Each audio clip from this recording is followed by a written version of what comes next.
सभापति जी, हमें गर्व है कि भारत आज दुनिया का सबसे बड़ा लोकतंत्र है, क्योंकि जब भारत आज़ाद हुआ तो बहुत से जो विकसित देशों के लोग थे, रामचंद्र गुहा ने भी अपनी किताब इंडिया आफ्टर गांधी में लिखा है, उनका कहना था कि भारत कभी भी एक साथ नहीं रह सकता, लेकिन हम अनेकता में एकता में विश्वास रखते हैं और हमें गर्व है कि आज इतने सालों के बाद भी भारत 140 करोड़ लोग एक झंडे के नीचे इकट्ठे हैं। लेकिन सभापति जी, विश्वास देश के लोगों का ऐसे नहीं बना, इससे बनने के लिए सालों लग गए और वो विश्वास इलेक्टोरल सिस्टम पर है, इसीलिए विश्वास बना। लेकिन पिछले कुछ समय से देश के लोगों का इलेक्टोरल सिस्टम से विश्वास उठता जा रहा है। आज सवाल सिर्फ एसआईआर पे नहीं है, आज देश के लोगों के मनों में कितने सवाल है। सबसे बड़ा सवाल तो कि जी हमारा वोट कहीं चोरी तो नहीं हो रहा, वो तो चलो सिर्फ एक सवालिया चिन्ह है, चोरी हो रहा नहीं हो रहा वो बात की बात है। लेकिन सभापति जी, उसका क्या जो लोगों की आंखों के सामने उनका मैंडेट चोरी हो रहा है। मैंडेट चोरी नहीं, मैं कहूँगा कि मैंडेट पे डाका डाला जा रहा है।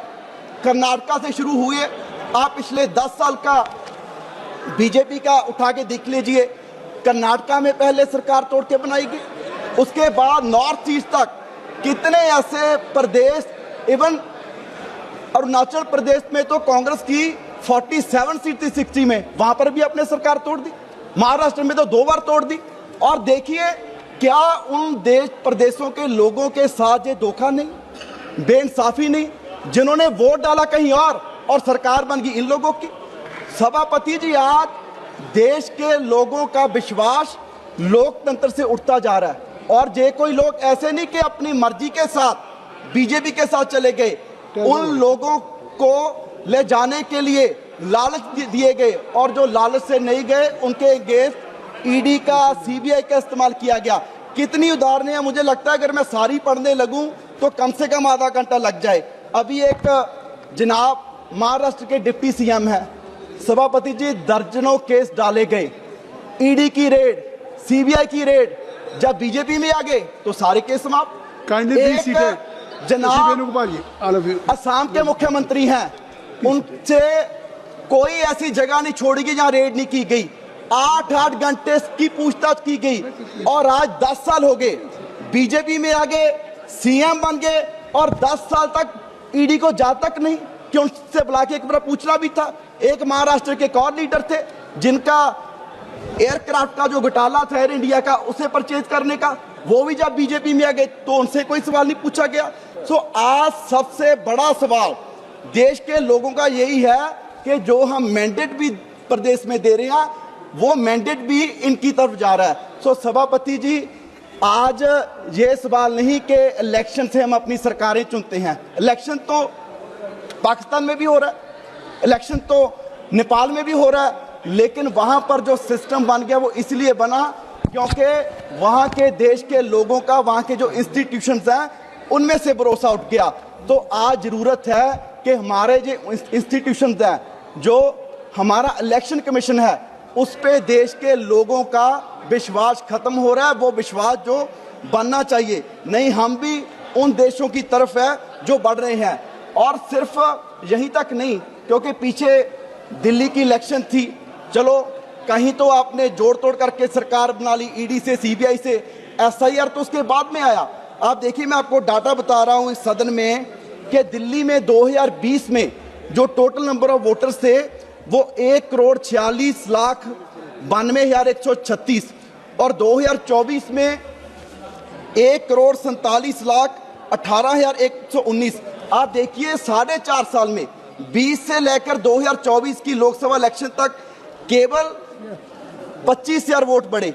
और आप देखिए कि उसके मात्र 6 महीने में तकरीबन 8 लाख वोट दिल्ली में बढ़ गए। सर 6 महीने में 8 लाख से 2 मिनट, 6 महीने में 8 लाख और 4.5 साल में 25,000।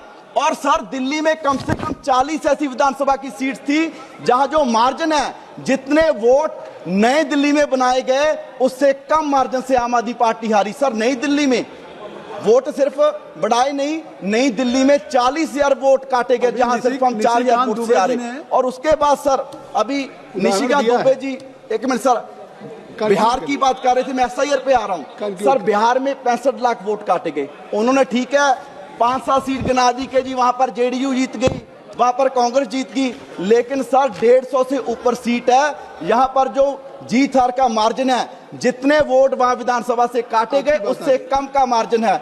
सो सर मेरा यही कंक्लूड करिए बेनती है सरकार से कि देश, जो मैंने पहले कहा कि इतने सालों से लोगों का विश्वास बना है, वो विश्वास डेमोक्रेसी में खत्म मत कीजिए। हमारे जो सर, एक मिनट सर लास्ट में, क्योंकि आज अगर हम इलेक्शन कमिश्नर से पूछते हैं ना, मतलब कि इतने बेहुदा जवाब, वो कह रहे हैं कि जी हम वीडियो तक नहीं दे सकते। आखिर जी देश की बहू बेटियों की आबरू की उन्हें चिंता है, तो सर यहां भी कैमरे खत्म कर दीजिए ना। एक बिल ले आइए कि कहीं कैमरा लगेगा नहीं। आज कहीं कैमरा, कहीं दुकान पे, मुकान पे कहीं नहीं लगा, यहां भी लगा है। ये कैसा जवाब है? और दूसरा हम कि जी मशीन रीडेबल हम डाटा नहीं दे सकते। आज इस युग में जब हम यहां से कोई ट्रांजैक्शन कर सकते हैं, टिकट बुक कर सकते हैं, क्या इलेक्शन कमीशन ऑफ इंडिया कोई ऐसी ऐप नहीं डेवलप कर सकता कि किसका वोट काटा जा रहा है, किसका बन रहा है, अपनी वो वोटर ID डाल के चेक कर सके? तो सर सिर्फ और सिर्फ आज जो देश में चल रहा है सर, इससे जो आने, सर लास्ट सर कंक्लूड कर रहा हूं डॉक्टर MP सर, कंक्लूड कर रहा हूं, 30 सेकंड सर। मेरे सरकार से ये विनती है कि आज जो हम कर रहे हैं, कल को ना आप रहेंगे ना हम रहेंगे, लेकिन इतिहास में याद रखा जाएगा कि जो आज बीजेपी की सरकार देश के लोकतंत्र को नुकसान पहुंचाने के लिए कर रही है, अभी भी मौका है कि हम संभले और इस देश जैसे मजबूती से चल रहा है इसे चलने दें। Doctor MP Yes, sir. Samdani ji, Thank you, sir, for permitting me to take